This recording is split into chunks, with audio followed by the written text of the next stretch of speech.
வணக்கம். தமிழ் ஃபுட் கார்னர்ல இந்த சம்மர்ல நல்ல சில்லுன்னு குடிக்கிற மாதிரி ஒரு ஜூஸ் ரெடி பண்ண போறோம். Pineapple juice. இந்த ஜூஸ் குடிக்கிறதுக்கு ரொம்ப ரொம்ப சுவையா இருக்கும். பைனாப்பிள்ல நிறைய சத்துக்கள் இருக்கு, உடம்புக்கு ரொம்ப நல்லது. வாங்க இப்ப எப்படி பண்றதுன்னு பார்க்கலாம். இது வரைக்கும் தமிழ் ஃபுட் கார்னர் சேனலை சப்ஸ்கிரைப் பண்ணாதவங்க சப்ஸ்கிரைப் பண்ணிக்கங்க.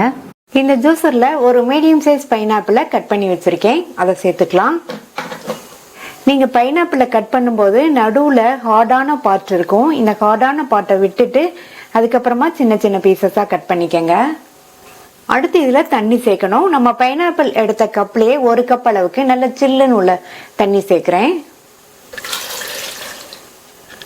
இது கூட 1.5 table spoon sugar, 1.5 table spoon தேன் சேர்க்கிறேன். இந்த மாதிரி சுகரும் தேனும் சேர்த்து பண்ணும்போது இந்த ஜூஸ் டேஸ்ட் ரொம்ப நல்லா இருக்கும். நான் எடுத்திருக்கிற பைனாப்பிள் கொஞ்சம் புளிப்பு அதிகமா இருந்ததுனால 1.5 டேபிள் ஸ்பூன் சுகரும் 1.5 டேபிள் ஸ்பூன் தேனும் சேர்த்திருக்கேன். உங்களுடைய பைனாப்பிள் இனிப்பா இருந்ததுன்னா நீங்க சுகரையும் தேனையும் உங்களுடைய சுவைக்கு தகுந்தபடி குறைச்சி சேர்த்துக்கங்க. இதுல 1/4 டீஸ்பூனுக்கு கொஞ்சம் கம்மியா மிளகுத்தூள் சேர்க்கிறேன். கூடவே 2 பிஞ்ச் உப்பு. அடுத்து இதுல ஐஸ் கியூப் கொஞ்சம் சேர்த்துட்டு இந்த ஜூஸை நல்லா ஸ்மூத்தா அரைச்சிக்கலாம்.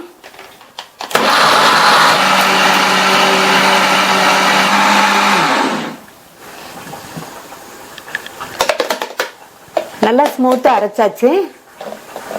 இப்ப இதை ஃபில்டர் பண்ணிடலாம்.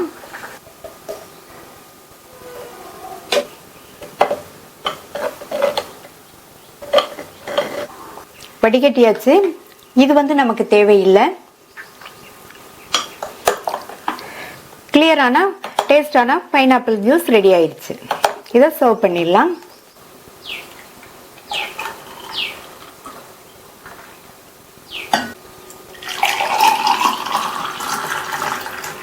இந்த ஹெல்த்தியான ஜூஸை நீங்களும் ஒரு தடவை ட்ரை பண்ணி பாருங்க. ட்ரை பண்ணி பார்த்துட்டு உங்க கமெண்ட்ஸை சொல்லுங்க. தேங்க்யூ.